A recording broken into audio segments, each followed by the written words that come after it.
The Mike McDonald era officially has started here in Seattle with a 16-3 win over LA. B Rice, man, that was some awesome football to watch. I can't wait to see more of that, man. What's going on real quick? Hey man, I that honestly for a preseason game, that kind of blew me away on how different it truly was. Yeah, absolutely. So on the other side, we're gonna get into all of it on the other side of it.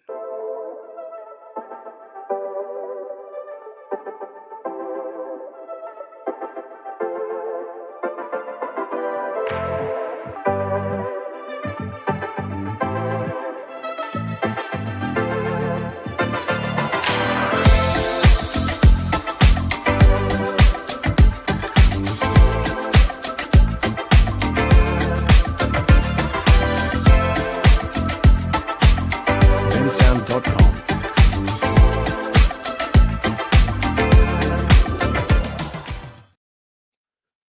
Welcome back to the show, guys. 16-3 Hawks over the Chargers.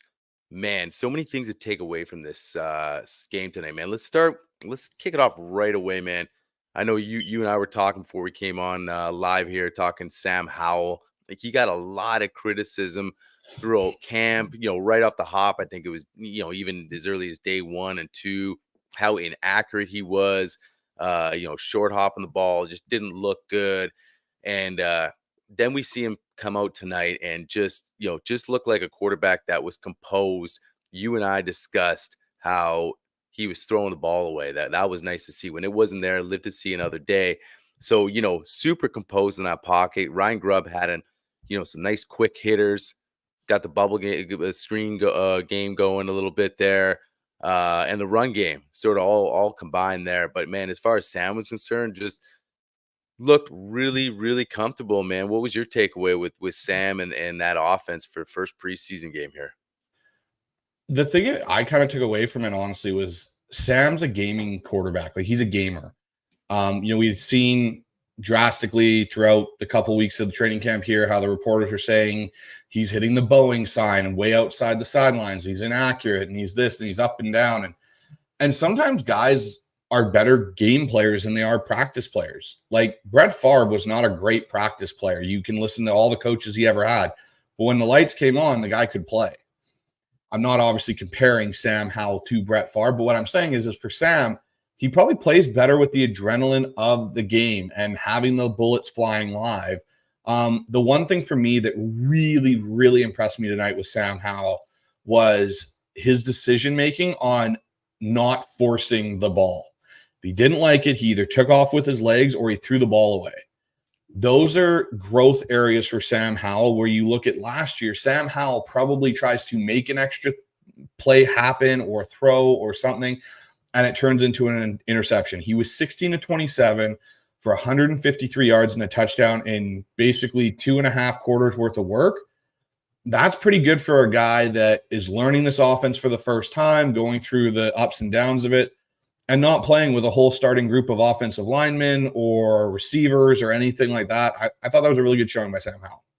Yeah, it was great. And I think you and I discussed too, like, when was the last time you were sort of like locked in on a backup quarterback at this point? Because I think that kind of speaks volumes too, when people were sort of criticizing him right off the hop, because there was high expectations with this guy coming in here. And it wasn't just like, well, he's just some other backup who's not going to play. Like when we had Russ here, it was like you didn't even really focus on the backup, even though, for example, Geno backed up Russ near the end of Russ's tenure here. But Russ played every single game, right? So it was, you didn't even care, okay, Geno or whoever at the time was the backup. You weren't really that focused because you're like, well, this guy's going to have one of the easiest jobs anyways in the NFL because he's not going to ever step on the field. So now with this guy, and not to say, hey, we think Geno's going to get hurt, but this is one of those things where we talked about, hey, this guy's so young. He's younger than some of the guys that got drafted this year with a year of experience in the NFL starting. So there was some high expectations. Like, is this guy the guy to sort of, take the reins from Geno in a couple of years or whatever? So so I guess when he comes out and has those poor practices, guys jump on him. But tonight, like you said, You brought up Favre. I mean, Sam kind of is that gunslinger mentality, but really didn't force anything tonight. That's what I noticed. It was like you said, it was under control. He threw the ball away. He ran it when it wasn't there. He picked up a couple first downs, I think, with his legs. It was just it was. I mean, talking about a first preseason game, like you said, with the new offense, it looked pretty smooth. You were comfortable with this guy. He was making the throws, making the reads. I was happy watching him tonight. It was fun to watch the offense. Staying on the offense. I know we're gonna get over to the defense, but man, another guy that stuck out to me. I know you and I were pumped about him last year, and he just didn't see the field, injuries, and then just sort of when he came back, a little bit of special teams. But man, Kenny Mack looked good. Coming out running the football. Here's a guy that he's a dynamic dude. He can do a bit of everything, but really stuck with the run game and just even after contact, picking up extra yards, fighting for first downs, looks smooth, hit the hole with some explosiveness. Uh, and saw a lot of action early on in the game, man. What was your takeaway with Kenny? You excited what you saw? I know we talked about there's still that battle, with him and the young guys there for that third spot. But I mean, he's just one of those dynamic dudes. It to me, I know it's one game and all this kind of stuff, but it's hard for me not to see him on this squad. But what was your thoughts with Kenny running the football, man? I thought Kenny adds you a little bit something different than George Halani does. And Right. Halani, to me, he's kind of more of a smaller, poor man, Zach Charbonnet kind of back. Like, he can catch out of the backfield. He's really good in pass pro. He had that nice bounce out cut for the touchdown run, and even on a swing pass made some things. But Kenny's kind of a mix to me of Ken Walker and Zach Charbonnet in the sense that, like, when he hits it and goes, like, he can slash and take like a 12-yard run that should have been 2 for 12, like for 12 or for a big game. He does need to clean up his pass protection and identification and things like that. And I think that's one area where George Halani has the upper hand. And that's something where, if we were talking about Kenny McIntosh fighting for the number 2 back role and Zach Charbonnet wasn't on this roster, I think Kenny McIntosh definitely has an inside track to that. But when we're talking about a third down competition, this is where if Kenny Mack can improve that and his pass pro, I think Kenny Mack gives you a little bit more upside. He was a starting running back at an SEC school in Georgia, which, nothing against George Halani, he was at Boise State. And there's a talent difference there. But can Kenny McIntosh put everything together and fully form himself into that third running back? Now, I think Seattle's going to take 4 running backs at cut down time. And I think it's going to be Kenny Mack and George Halani, because Anderson tonight, he got PJ Walker killed on one kind of concept, blocking scheme wise, where he checked to the left and just released and left a free blitzer coming off the edge and got Walker killed. And that's something you can't be. And oddly enough, or not oddly enough, ironically enough, the next play they subbed him out and put George Halani back in to be the pass pro on a 3rd and I think 12 it was. And then Kobe Lewis, like, there's been a lot of people that are talking how great he looks in practice and how he kind of reminds them of a Gus Edwards type back. I didn't see that tonight. He didn't look too I don't know. He just didn't pop to me as he should have. But speaking of just like the game as a whole, for the Seahawks, I'll read off some stats here for our for the listeners and the viewers. Seattle had 325 yards of offense. They threw for 169 and they rushed for 156. The Chargers had 198, 121 passing, 77 rushing. Obviously, the Chargers had the 1 turnover on the Kobe Bryant pick. Seattle had 20 first downs to the Chargers 9. And time of possession, Seattle almost possessed the ball for 40 minutes.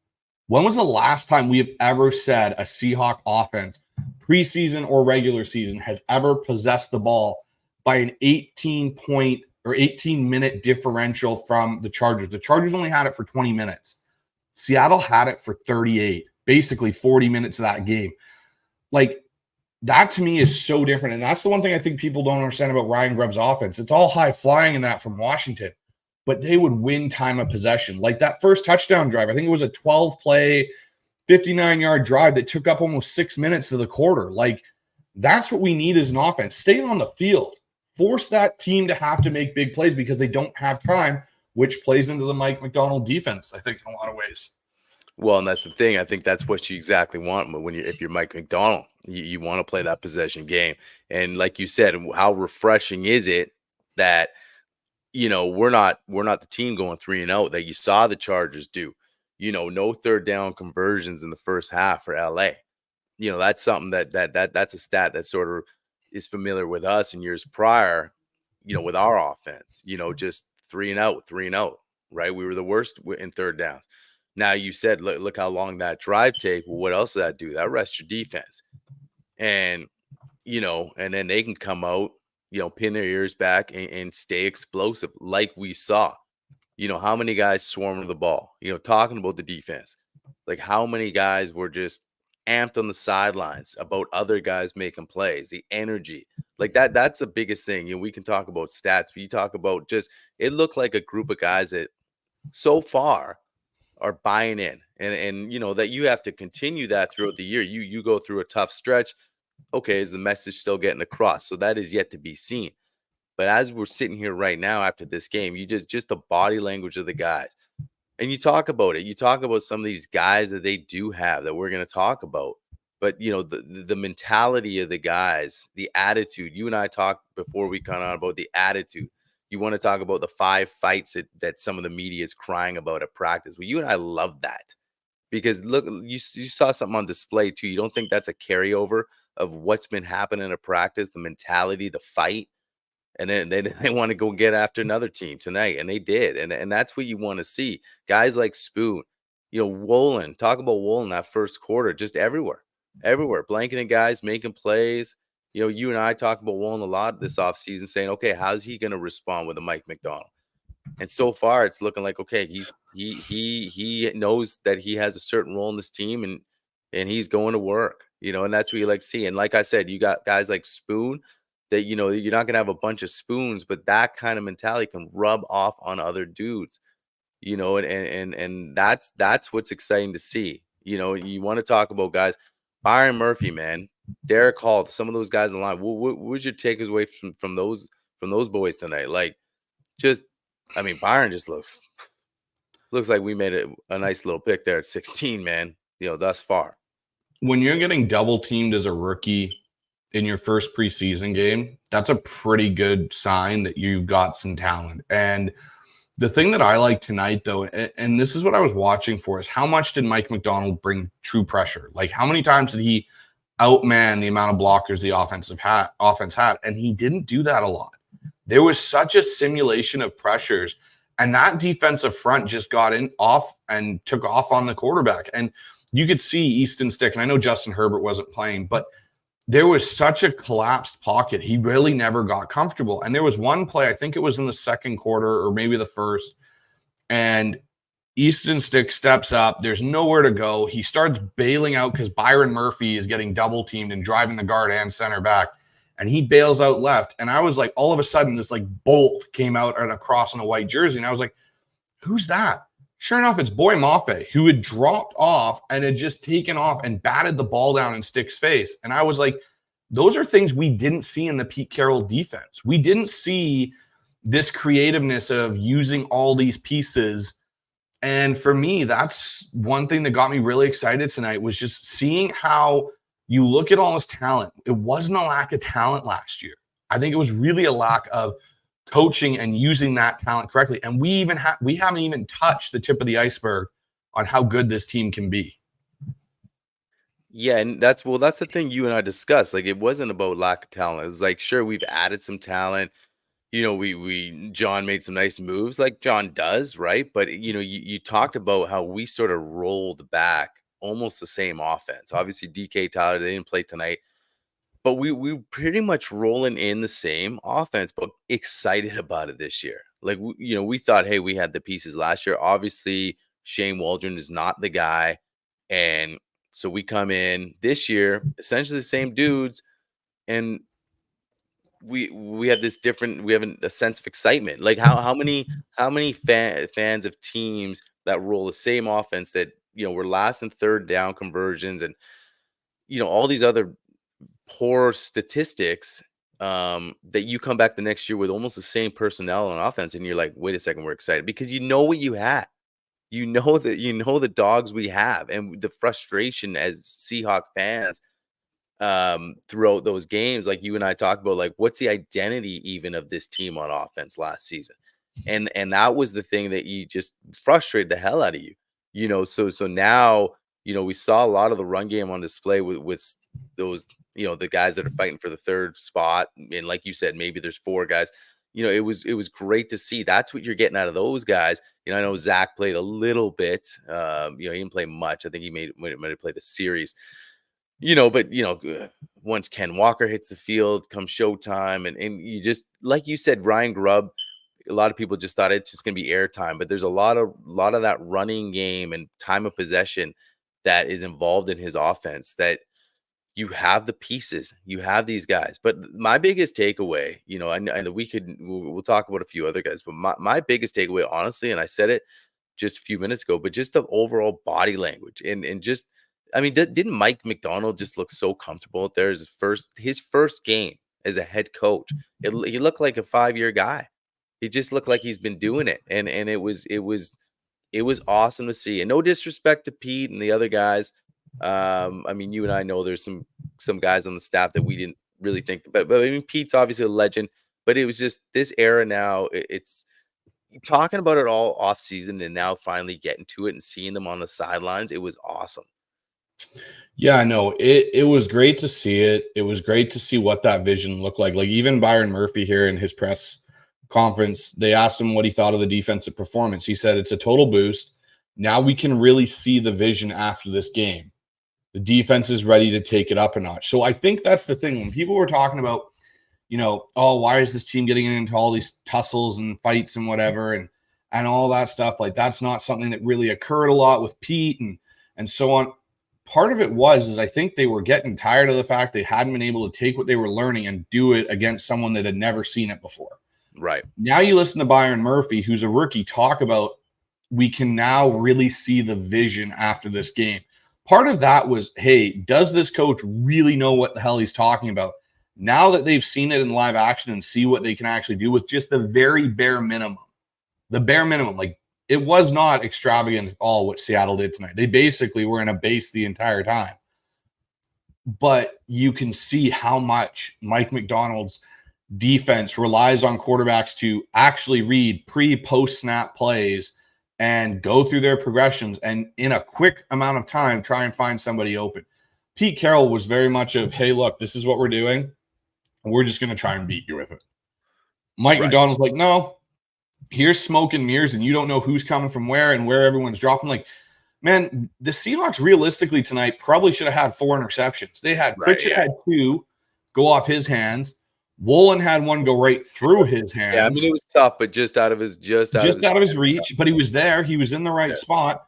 Kobe had the one when Wallace flipped Hayden Hurst on his head, which I love that one. That was such a clean hit. And then Kobe almost had another one off a deflection. So like. They are just so around the ball and hunting it. But the thing that I really did like to see, there's still that huge boost and morale on the sideline that was a Pete staple, where guys were just jumping around like Witherspoon, and like you had Raekwon O'Neal, chasing Kenny McIntosh down the sideline, and D. Eskridge. Like there's still so much. It almost seems like this team bonded together even more than they were prior to this. Have you seen this kind of energy this early? Like we're not even in the season yet, man. This is preseason game 1. And like you said, guys flying around the ball, staple of Pete, and that's, you're so right about that. And that was early on. That was Legion of Boom, prime time. And that's when you talk about swarming around the ball. And I know we're never comparing the Legion of Boom. You and I have said that. This is not 2.0. This is nothing. This is the Mike McDonald era. This is totally different. But just that just resemblance of just swarming. Everybody's swarming to the ball. No one's sitting there watching the play. No one's sitting there not going for a tackle. It's like, no, we're going for it. We're rallying.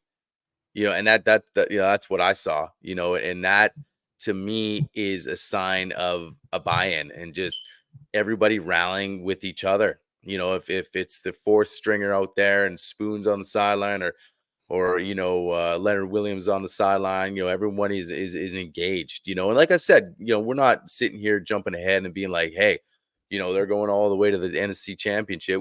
We know, hey, this is the first game. Guys should be a little excited.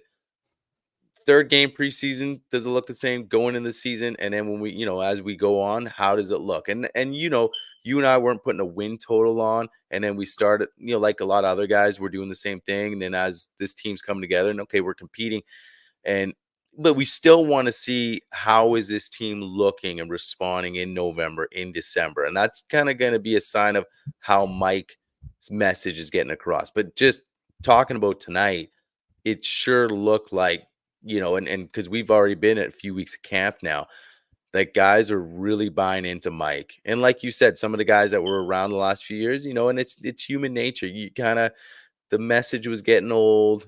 It just wasn't working. I mean, these guys are pro athletes. They know when a message is getting across, or if it's not getting across, or what's been trying to get, the schemes, and guys know, and you either buy in or you don't. And it's not because you don't care, it's because it's just human nature, and you needed a change. And now it seems like, hey man, we're on board with this. So that and there was just so many good things out in the field, but just that overall togetherness and buying in, that was the thing that was the most awesome to watch. Yeah, and the thing for me, so just here's another note. Like, Yeah. at halftime, the first and second team unit of this defense allowed only 71 total yards on 25 plays. They held the Chargers to an 0 for 7 on third downs with an INT and 2 sacks. That's something we haven't seen in Seattle since those days of the LOB. But the thing that's crazy to me is the Seahawks actually looked dominant. It wasn't like, oh, the Chargers are just horrible. Like, the Chargers were running some good stuff with Jim Harbaugh, but the defense of pressure that we got just looked so much better. And, I just wanted to point one of the questions that's come in. So, guys, get your questions in, your comments, stuff that you have. But here's one. Real quick, it was the bonus was playing Harbaugh, right? Yes, that was the bonus. Jim Harbaugh. You forgot he was even there just because we were just stuffing the Chargers. Like, it was just like nothing, and I don't know too much. I'm not going to sit here and act like I know so much about their backup quarterback, but still, we had our backup in, right? We were balling. But it was just nice to, preseason game 1 doesn't matter. NFC Championship, put anything on Harbaugh. It's always a good feeling. So the question is from Momag at Yallen, not one busted coverage. The defense felt gelled. Yeah, the first 2 units really felt gelled in what they were doing. There was one busted coverage. I think it was in the third or fourth quarter there. Okada, they blitzed the nickel, and he shot up for some reason and staying back in the third, and they hit the seam ball down the middle. It gave the Chargers a little bit of an explosive play, but it wasn't anything I kind of write home about. But overall, yeah, the defense really did look like a gelled unit. So it's going to be interesting to see how this carries over into the joint practices next week with the Titans, and how that all kind of goes together there. But there was one area of concern for me tonight. Right. And I know we've signed Connor Williams, and he's definitely going to fortify the middle of that offensive line. But, man, Stone Forsythe and McClendon Curtis both did not look good tonight. Like, I'd say between Curtis and Forsythe, Curtis played better, and I think he's more of a guard at the NFL level than he is a tackle. Yeah. But, man, Stone Forsythe he looked like a turnstile, man. Like, a lot of those times where Sam either got sacked or had to rush his throw and get out of the pocket, like, those were due to Stone Forsythe just losing one-on-one battles. And I honestly think, George Fant signing is going to be even more crucial. Charles Cross taking a step. And then I would say, like, this is Stone Forsythe's last contract in Seattle. Like, this is the last year of it. Man, Greenfield looked a lot better at left tackle, Garrett Greenfield, than Stone Forsythe did tonight. And I think if you're going to keep one or the other, you keep the guy that you're going to have on, a rookie deal for the next 4 years. Mike Jarrell actually didn't look too bad. You could see his athleticism really come out. There were some times he got, a little overwhelmed, which is expected. He's a Div 2 player. But again, Right. those are things you are expecting with your developmental tackles. But yeah, Stone Forsythe to me it was pretty concerning tonight, considering he's 4 years now into the league. Like, you look that bad. Yo, yeah, and the nice thing is we've talked about, we got a lot of depth now. We got a lot of depth, so it's like it's one of those things where, you know what, if it's not working out, man, we got guys that are coming in here that are going to step up. And yeah, man, that Connor Williams, we're just juiced on that. I'm not sure if we talked about that since the signing, but we are juiced on that. And just a guy that's coming in with feeling like, he's yet to play a game with us yet, but the way he had it, the way his last year was, and it feels like we have a center right now, which is nice. So, and he's on a 1 year, prove it, I guess, but we'll see. But real quick, Nate chiming in here. Was it worth watching the recording? Yeah, absolutely, man. We've been talking for the last half hour about it. It's one of those things where we don't remember the last time we were this kind of jazzed up for the first preseason game. Just so many guys just played well tonight, and just talent on display, and just the team in general, like we've just been mentioning the last 25 minutes in the show here. So yeah, sit back, get your popcorn, and because it was fun, and especially Sam, that we touched on early on. Sam looked composed, comfortable, and he's worth evaluating, especially for all the criticism he was taking. So yeah, man. Definitely watch your recording of the game tonight. Absolutely. So the other kind of thing I really wanted that got me excited tonight about the Ryan Grubb offense, a lot of multiple sets, different things we haven't seen, a lot of motion with the running backs coming out from the wide out into, I saw Kenny do it a lot. I saw Helani do it a lot. And that's a really good tell for quarterbacks on whether it's zone or man coverage. But excuse me, we didn't do, and I kind of call it the Pete Carroll third down and long syndrome. We didn't run draws on third down +10 and give up the drive and go, okay, cool, we're going to go punt it. Like, Ryan Grubb actually had concepts to get those yards back. Like, there was one with PJ Walker where he hits, I think it was Cody White or Aesop Winston.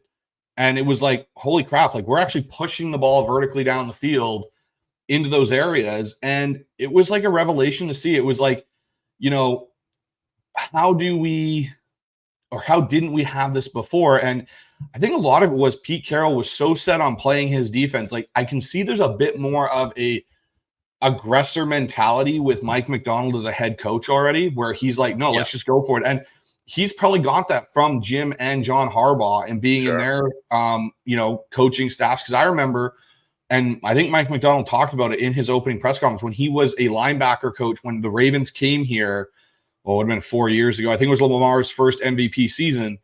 And the Ravens were like 4th and goal or something. And Lamar comes over to John and says, we're going for it.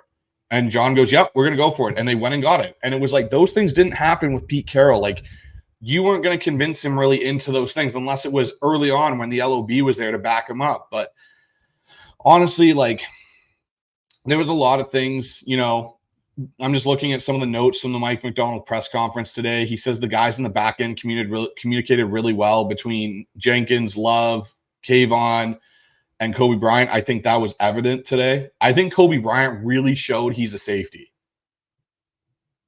Oh, yeah. That was one thing to me where I was kind of wanting to see, like, could Kobe Bryant really show that? I think he did.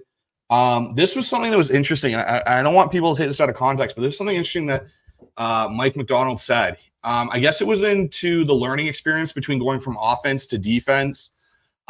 He said it wasn't good from Grubb, but it was my responsibility. Switching from offense to defense was tricky, but we have to be on par. Next time we will. So I wonder if it was something to do with the headsets, or if it was something to do with something in lines where it's something Mike hasn't had to do before. And, it might have come up in, situations when Mike McDonald, because we do know he is calling the defense. So he is calling to Dotson or whoever the green dot is on defense the plays. And maybe he's struggling to switch his mic over to offense to get, when it comes. And I think what he's talking about is when they took the delay a game twice, took a timeout, and then took the delay a game. I think that's what he's talking about is it's my responsibility to be in those kind of conversations on what do you want to do here? Do you want to push it? Do you want to sit back? What do you want to do? So I think that'll be an interesting thing to kind of, see how that develops. But, man, the other guy, I know you and me talked about it. When we were texting back and forth during the game, you said he's a beast. Right. Derek Hall. What were your impressions of Derek Hall tonight? Man, Derek Hall just looks like a different guy. You know what I mean? Just looks like he's a guy. And, it's interesting because, second-year dude, it's hard just to come in and in your first year, sometimes you get lost in the mix. We talking about Kenny Mack in the first part of the show. Got hurt, comes back, is lost in the mix. So second year, and under Mike McDonald, for guys that haven't been, following us this all off season, there was guys that we talked about that we were intrigued about under Mike McDonald. Derek Hall was one of the guys. Reek was a guy. There was a few other guys because of the skill set and the talent. And it was like last season, we were like, he looks lost out there. What's going on? Reek's another guy. Reek showed out today. Derek Hall showed out today. I know it's week 1, but looking like two guys that are on a mission. I know you're specifically talking about Hall, but yeah, he came off the edge one time and almost got to the can't remember the Chargers QB here, and I can't remember who got the sack, but he just his speed. He just looked fast, and I'm excited. Another guy, we talk about the depth on this D-line. Here's another guy you sort of forget about, and you're like, wait a second, this guy could really contribute. So I like Derek Hall tonight, man. He just looked ready to go. Looked really. What was your impression? Dude, I think watching Derek Hall tonight, watching Boy Mafe, Chenna Nwosu, obviously Darrell Taylor didn't play. I don't know how Derek Hall is not your guy above Darrell Taylor in that rotation now. Oh, his run edge setting was supreme tonight. But I'm watching one highlight right now on Twitter of when Byron Murphy almost got his sack and just slipped off Easton Stick. Derek Hall is the reason Byron Murphy had the shot at Stick because he came off that edge so freaking fast and I think that's the same play. Yeah, I think that's the same play I was talking about. Yeah. Hall ends up falling on him, so I don't know if he's going to get credit for it, but Hall looked good. Mike Morris looked good. They had Mike Morris drop into coverage on one play, and he got a stop. I was like, I see this big lumbering giant out there, and he moves so well. There were so many times I was just flabbergasted. It looked like they were bringing 6, and all of a sudden it's just 4 guys. It looked really, really clean tonight. No, I was just gonna say we could literally go down the list. We could make this an hour and a half. Yep. Post game, and I know we're gonna wrap this up soon, but because there's just so many guys, we're not gonna touch much on them, but Dotson looked good. There's just so many guys that look good. Tyrese Knight. So the thing is and I know you and I talked for sure, there is gonna be some tough cuts. Oh God, yes. On this team. We talked about just the running backs. You're gonna talk about a lot of dudes. Look at, like you said. I mean, it feels like we're deep in so many spots right now. Cornerbacks, safeties, like you mentioned, Kobe Bryant. Where you want to go down the list of safeties right now, it's insane. So it's where is he gonna have a spot? There's so many guys, and that's the thing. Guys are fighting for spots, literally. And for guys that are just tuning in tonight. They make a huge deal about those 5 fights, whatever it was, 10 fights, doesn't matter. We love it because that shows an attitude, mentality. And if you guys missed the preseason game, it carried right over tonight. It's an attitude, right? It's a new attitude. Guys are fighting. They're fighting for jobs. Trey Brown was in the midst of a couple of those scraps. Guy we absolutely love. It's just, we're so deep. Guys know this is not an easy roster for playing time. Trey Brown, a baller, he's fighting for playing time. With Wolin and Spoon out there, and he's a dog. So, anyways, wrapping it up, man. I don't do this much, but I mean, if you just give it a grade tonight, man, give it a grade. First preseason, Mike Mack. I mean, Honestly, if I'm giving it, I'll do it by half, and that's sure, how I'll do it. yeah, First half, I'd give an A. right, Honestly, like that, and that's giving the fact that we didn't have Gino, we didn't have DK, we didn't have right, Tyler, Noah Fant, Charles Cross, a bunch of our, starting group that's going to be in there. We didn't have any of those guys, and they still looked so gelled and unified and understanding of what they were doing, offense and defense. Second half of the game, once PJ Walker got in there and you started to see more of a rotation of some of our younger guys that are going to be more of our developmental players, I'd say C plus, B. There were definitely some areas that need to be cleaned up. And again, like with the offense, it's timing. It's getting used to certain things. The things I liked, there was a lot of different formational sets from Ryan Grubb. They used JSN, split out. He got a lot of volume early in that game. And you could tell Sam Howell wanted to find him and throw him the ball. Derek Young actually was another guy I forgot to mention. He got a lot of run tonight. Yeah. Just thinking about him. He did get a lot of run. Had a nice crossing route there that Sam and him connected on. That looked good. He's another guy fighting for a spot. Because like you said, we kind of know, like, it just depends how many receivers are they going to carry. We know the top four. Then it comes down, okay, how many they carry. But Young, I mean, then you also talk about Eskridge. He might have a role in the return game. But, Derek's physically a nice looking player, right? So he's a guy that, depending, we don't know this year how many. We can't be like, well, in the years past they've done this, right? This is a brand new era. So he looked good. But yeah, I mean, I agree with that, man. Yeah, I mean, PJ Walker coming in, I'm happy for Sam overall. I'm just gonna finish with that. I'm happy for Sam because he was hearing the critics at camp. I mean, these guys listen, they watch.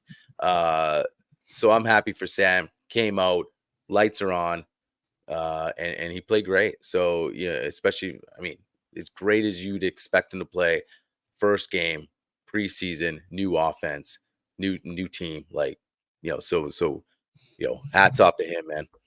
Yeah, no, hats off to him. And I know we're going to wrap this up here because Right. this is kind of our quick recap show. Just want to let everyone know this week we've got a couple cool guests coming on. We've got Greg Bell from the News Tribune joining us on Tuesday before he flies out to the joint practices in Tennessee. So we'll have a couple episodes for you guys this week, one with Greg Bell. We'll have Curtis Allen, who has been at Seahawks training camp, the entire time. He's got some great insight. He's kind of a cap whiz for Rob Staten and the Seahawks draft blog page. So he's going to be joining us, and we're going to do a preview and post-game show again, guys. So when we do our post-game show after the Titans game, make sure you jump into the comments, leave your questions, things you guys have. We want to make sure this is as interactive as possible. So jump on into those comments and keep bringing the views, and don't forget to subscribe. Absolutely. So guys, look out for that. That's it for us. Fired up 16-3. Hawks 1-0 in preseason. And we're going to catch you guys in the next one. Go Hawks. Go Hawks.